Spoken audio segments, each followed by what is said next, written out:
The PlayStation 5 is being released later this year, and as I'm sure you're well aware, E3 isn't happening in 2020. So, Sony took a page out of the book of Miyamoto and made their own Nintendo Direct for the PS5. Here's a very informative recap of the event. Now, when presenting something new, it's very important that you start off the show with a bang, something fresh that will capture the attention of everyone watching, which is why Sony decided that the first game that they would show off for the new PlayStation would be Grand Theft Auto V, a game that came out in 2013. Not only that, they then showed us Car Simulator 7. Luckily, Insomniac swooped in and saved Sony from their own incompetence with Spider-Man PS4 2 and a new Ratchet & Clank game. Ratchet & Clank was definitely a highlight for me. They got monsters dropping through wormholes, they got Ratchet pulling pieces of the level through rifts, they even got this whole multiverse thing going on. I have no idea what they're going to do with the story with all this interdimensional travel going on, but it seems like the level design will benefit from this. I'm expecting a lot of unique environments and new ways to play, and that's not even mentioning that they barely showed any weapons, which I'm sure will be wackier than ever. Also, seems like it might be a launch title, so that's a big W, Chief. Then there was the part of the stream where Sony went into buzzword territory, where they just kind of threw out a bunch of features of the new DualSense controller, and basically all you need to know is that now, if you die in the game, you die in real life.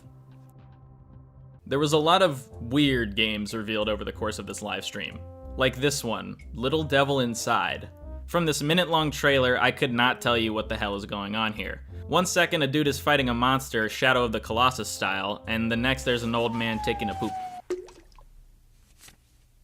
Then the younger guy is fighting a monster. Then he's in a diving suit.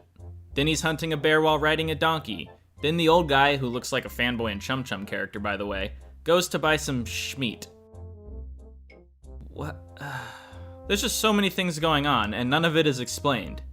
But I'll tell you what is well explained: bug snacks. Because despite this walrus motherfucker telling us exactly what this game is about, they also decided to write an entire song for this trailer with lyrics that explain the game to us like we're a bunch of 5-year-olds.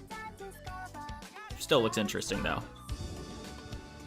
There was also Robot Game, and Robot Game with a cat in it, and Robot Cat Game sequels. There weren't a ton of sequels revealed in this event. It seemed like Sony wanted to focus on new IPs for their new console, but there were still some interesting sequels here. I already mentioned the Insomniac sequels, but there's also another Horizon game being made. Now, the only open world game I'm really interested in is Breath of the Wild 2, but this game has some potential.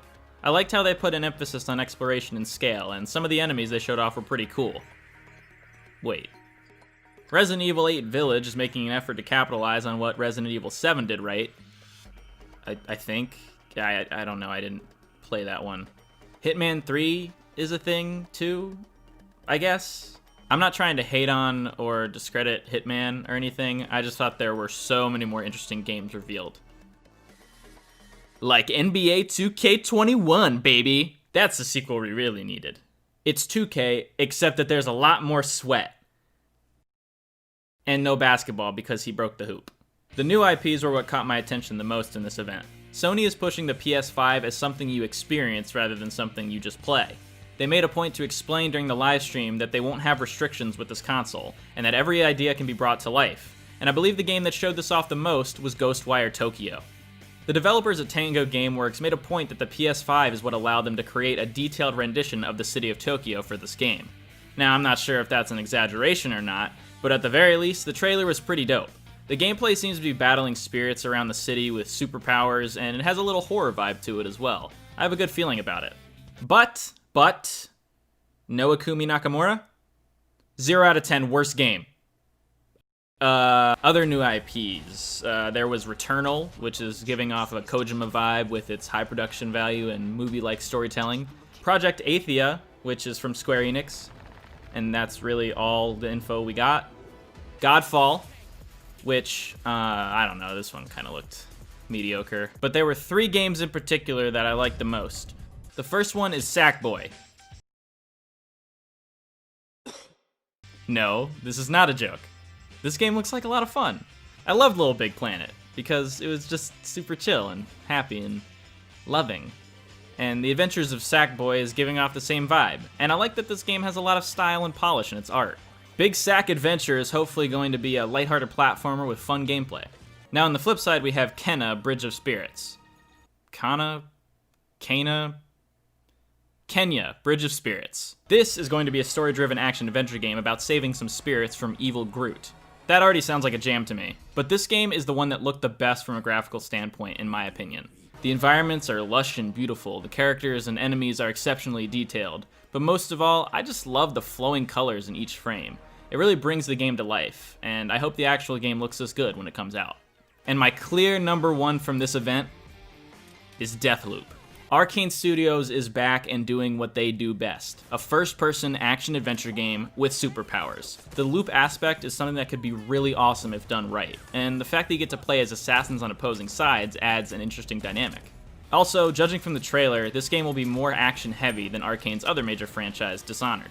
The superpowers being used in conjunction with the weapons looks super fun, and I can't wait for this game to come out. Whenever it does come out, because there was no release date. And now, the big reveal. Here is the first look at PlayStation 5.